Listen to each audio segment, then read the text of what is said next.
Hi guys! I'm back again for another mini vlog. Hindi pa rin ako nakakabalik sa work dahil sa injury ko. Kailangan ko kasi ituloy yung gamutan plus kailangan ko din mag-physical therapy. Kaya habang hindi pa ako nakakabalik sa trabaho, sinamantala ko na muna para makapag-enroll. Dahil second semester na at OJT na lang. Tapos, graduation na.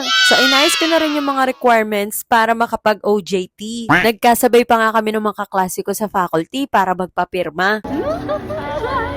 Pagkatapos niyan, umuwi na ako at hindi talaga mawala sa isip ko yung pagpuna ng mga kaklase ko sa tiyan ko. Kaya pag uwi ko, ito yung ginawa ko.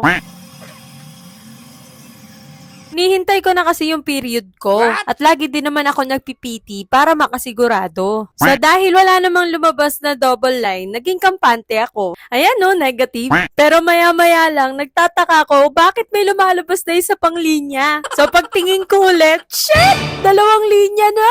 Alam niyo bang sa mga oras na yan, hindi ko alam kung paano ako magre-react. Hindi ako makasigaw, makatili, dahil hindi ko alam kung paano sasabihin kay daddy. Kahit siya naman yung ama, hindi ko kasi alam kung paano yung magiging reaksyon niya. Natatakot kasi ako na baka ma-disappoint siya. Dahil marami kaming plano pagka-graduate ko.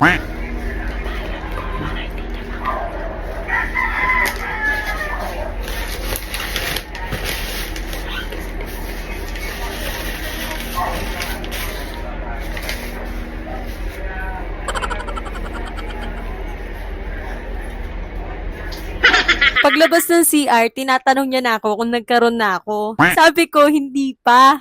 Dahil wala pa sa date. Pero kung alam mo lang.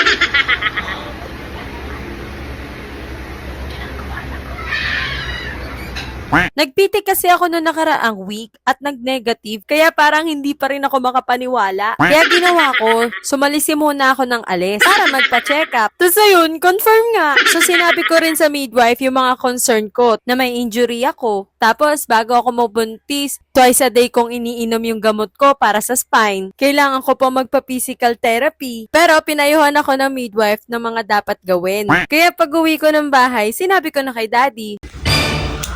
Uy!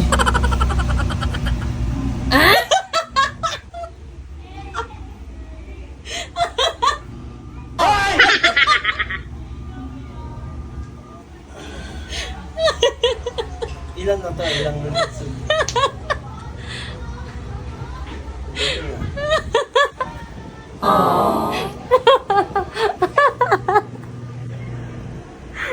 Ayun, expectation versus reality. Akala ko madidisappoint siya o magagalit siya. Pero, naging masaya pa nga. Akala ko magagalit ka So, pagkatapos ko i-reveal kay daddy, sinabi na rin namin sa mga bata. Pag may line na 2, it means may baby na.